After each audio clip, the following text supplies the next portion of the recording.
Good morning, beautiful. Do you have an entry-level DSLR and you're maybe a little confused about crop factor? I used to be, and today I'm going to explain it for you.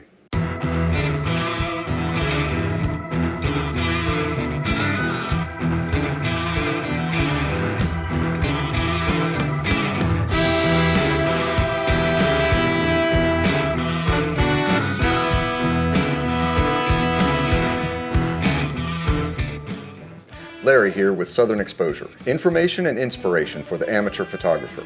Today, I'm going to talk about crop factor and specifically how it relates to the focal length of the lenses you choose. Today's digital cameras are available in 3 different sensor sizes: full frame, aps-c, and micro four thirds. Now, the 2 crop sensor versions are based off of a full frame sensor, which in turn is based off the size of a single frame of 35mm film. A camera with an aps-c sensor has a crop factor of 1.5 or 1.6 depending on the manufacturer, but we'll just say 1.5 for the sake of simplicity. A micro four thirds sensor has a crop factor of 2 compared to full frame. This means that a micro four thirds sensor is about half the size of a full frame sensor. This crop factor becomes most apparent when it comes to the focal length of the lens. In other words, when you attach the same lens to cameras with different sensor sizes, the smaller the sensor size, the more zoomed in the image is going to appear. If you want to find out how the field of view of a crop sensor camera with a particular lens attached relates to a full frame camera, you multiply your focal length by your crop factor. For instance, let's say you're shooting a 35mm lens. You'll get a certain field of view on a full frame camera. If you want to figure out how zoomed in that will be on a crop sensor camera, you multiply by the crop factor. The smaller your sensor is, the more zoomed in your image is going to appear with the same focal length lens on different cameras. Now, this can be a little confusing, but I'm going to do some examples to show you what I mean. Here's 2 photos taken at the same focal length from the same distance. The picture on top was taken with a full frame camera. The picture on bottom was taken with an aps-c crop sensor camera with a crop factor of 1.5. Both of these pictures were taken at 35mm. The full frame version on top has a true 35mm field of view. The crop sensor version, aps-c, on the bottom has an apparent field of view of 52.5mm, or 35 times 1.5. Now let's compare these to a third image. For this one, I used a full frame camera and zoomed in to about 52mm. As you can see, it has the same apparent field of view as the 35mm lens on the aps-c crop sensor camera.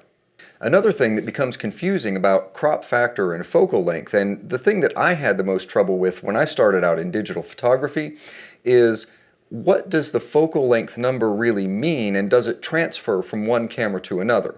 Now, basically, what I was confused on was if I bought a specific crop sensor lens that was labeled as 35mm, would that give me the same field of view as a full frame 35mm lens on a full frame camera? The short answer is no. Focal length, in terms of how lenses are named, is pretty much standardized. So if you have a crop sensor lens that says 35mm, that focal length of the lens is exactly the same as a 35mm lens that's made specifically for full frame cameras. This is where crop factor comes into play.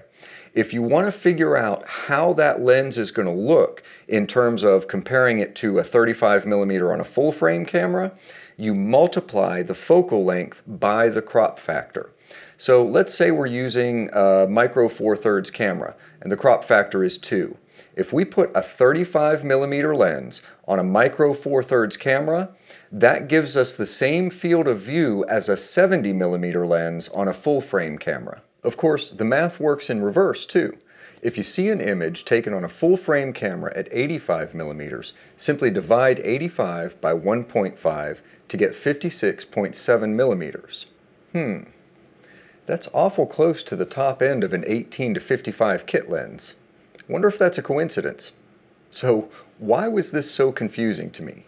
Well, probably because I'm a little thick sometimes, but what really threw me off was trying to figure out whether or not the naming convention of the lenses took into account the crop factor on an aps-c camera. I would read about a particular shot being taken at 50 millimeters or 85 millimeters or whatever, and for the life of me, I couldn't figure out what that meant for me and my D3400. I finally did figure out that I had to do the math myself. If I was looking at an image that was taken at 50 millimeters on a full frame camera and I wanted to have the same field of view on my aps-c crop sensor camera, I would have to use a 35 millimeter lens because 50 divided by 1.5 is 33.3. And since nobody makes a 33.3 millimeter lens, you just round up to 35. The bottom line is this. Whatever lens you're using on a crop sensor camera, you have to multiply the focal length by the crop factor to get what's referred to as the full frame equivalent. This is pretty handy to know since most of the blogs, YouTube channels, and articles out there are pretty full frame centric, and they focus mostly on people using full frame cameras and full frame lenses. Keep in mind that crop factor affects more than just your focal length, but I'll save that for another video. I hope this has been helpful. It certainly would have helped me when I first started digital photography using a DSLR. If you did find this helpful, give this video a thumbs up and consider subscribing. Then go out, take pictures, and have fun doing it. Thanks.